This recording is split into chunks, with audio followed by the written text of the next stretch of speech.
Ah, friends! Please join me for a reading of the first chapter of my new book, The Slayer, the Serpent, and the Shield. Grab our spectacles and hang on for a jerk. Those are sunglasses. Let's get right to it. Chapter 1. Rain again. It always rains this time of year, Edmund thought to himself. He hated working in the rain, which happened too often. He wondered why he had chosen the profession he had. The life of a town's watchman seemed exciting as a young boy, and as a boy who no longer had parents to convince him otherwise, he had signed up at the earliest opportunity. Edmund had a natural gift for marksmanship and was made an archer, which by default made him one of the town's huntsmen. Edmund turned away from the window and stooped down to fasten his boots. He was tired and admittedly a bit hungover from the previous evening's ongoings. He had been living in a small room above the town's end for the last couple of years since he left the orphanage and joined the watch. The evenings at the inn were usually full of interesting visitors, copious amounts of ale, and sometimes beautiful women from across the southern kingdom of Dunderland. Unfortunately, to be a good hunter, early mornings were a must if one wanted to put coin in his pocket. Edmund grabbed his bow from the hook next to his door and began walking towards the lobby of the inn. It wasn't a long walk, as the inn was quite small, and it only hosted 6 guest rooms, one of which was his. He had negotiated a cheap rate on his room for a yearly term, so long as he helped maintain order in the inn if a fight broke out. He smiled, remembering some of the tavern brawls he had broken up. He thought perhaps his life could have turned out worse as he opened up the door and stepped into the rainy morning air. Pulling the hood of his cloak over his head, he made his way through the town and toward the gatehouse, an impressive structure for such a small town. It, along with the accompanying walls, had been built only 10 summers ago on the orders of Sir Eustace. Sir Eustace had been given a land grant to build a town here almost 50 years ago by the current Lord of Dortain, Lord Eckhart's father. Sir Eustace had been so successful in establishing a logging colony that soon tents had turned to hard buildings, and some 40 years later a proper city wall was built around a tiny town. Despite its humble origins, the town of Sutherland had become an important location for the kingdom's economy, and Sir Eustace, his brother Sir Orville, and their families had become powerful political figures in Dunderland. Of course, none of this mattered to Edmund. All he cared about was making his way to his favorite perch in the woods and bringing in enough game as fast as possible to get him out of the bloody rain. The woods in this part of Dunderland were thick. Great pines and hardwoods grew fast and huge, all the while connected by an unending tangle of vines and swamps. Edmund had to use a large knife to hack at the same vines he had just cut only days prior. Following the same game trail he had followed every hunt since he discovered his clearing, as he called it.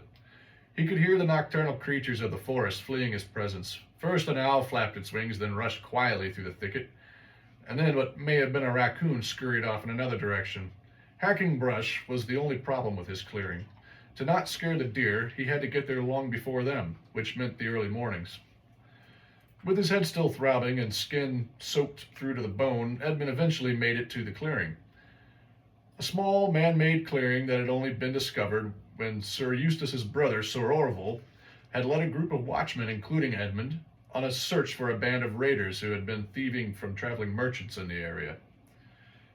Their search had led them to this very spot, though the raiders had broken camp some days before and had relocated. Edmund noted at the time that the trees would take time to grow back and that the deer would surely find this place for grazing. Fortunately, he was the only archer in the party, so he had no competition from the other watchmen. Edmund picked a spot under a massive pine on the south side of the clearing. The tree's large branches kept the worst of the rain off him, he thought to himself. It wasn't the best spot, but he would manage. Every time he came here, he remembered that first call to arms. How could he not? The excitement and terror all rolled into one. The days of quiet searching haunted him, afraid of an ambush at every corner. It didn't take much to hide in these woods, and the raiders had been doing it for months at a time. On one of their many patrols, Edmund had noticed a puff of smoke rising from the trees, one hill over from where their party found themselves. Sir Orville ordered the men to move along the ridgetop as quietly as possible, which was a joke considering the amount of brush that needed to be cut. Fortunately, It was nearing dusk, and the raiders had already been hitting their wineskins by the time they started beating back the vines. They crept closer, quieter now, as the vines and bramble were less dense along the ridge. As the only archer in the group, Edmund was up front. He saw the first of the men sitting with his back turned to them on a log near a fire. He was a short, burly man, dirty, maybe 40 years of age or so. His black and gray hair was wild and shaggy. These men had not seen a bed or bath in months, Edmund thought to himself. The camp had at least 4 tents erected in the clearing, and all around were sacks, crates, and even barrels of their ill-gotten treasures. As Edmund drew closer, he could see the rest of the men huddled around the fire in the failing daylight. 6 of them, he counted, and maybe a couple more in the tents. Sir Orville had only brought 7, including himself. Edmund hoped that would be enough.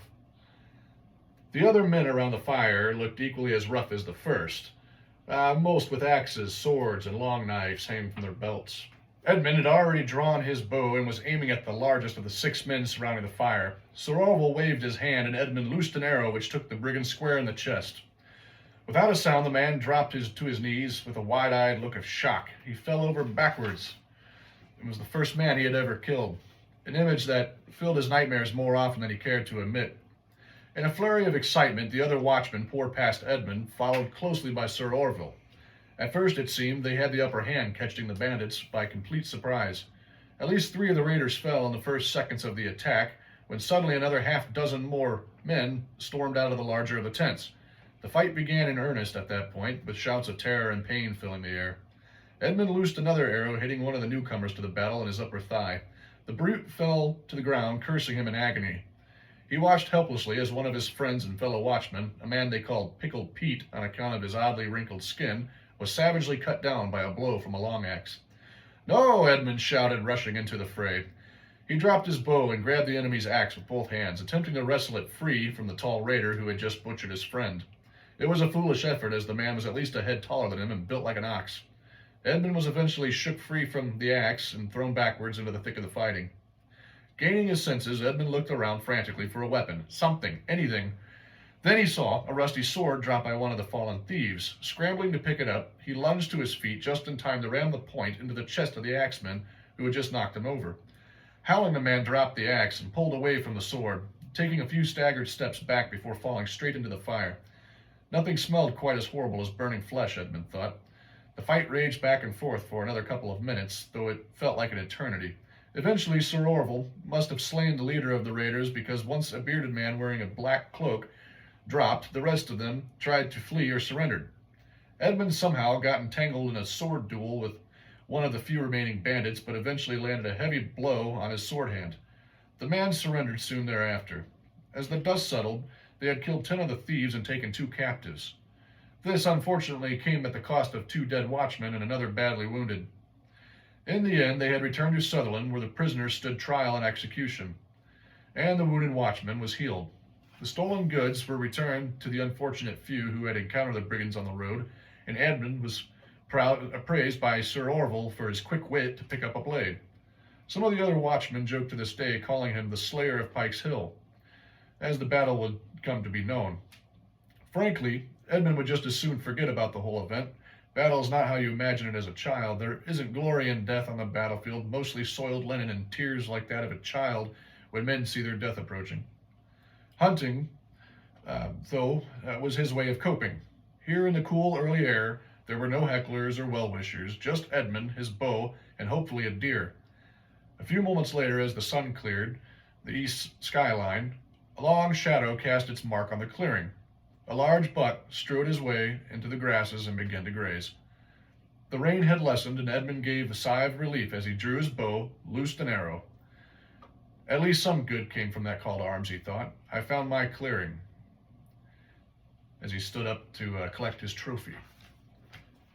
Thank you for joining me.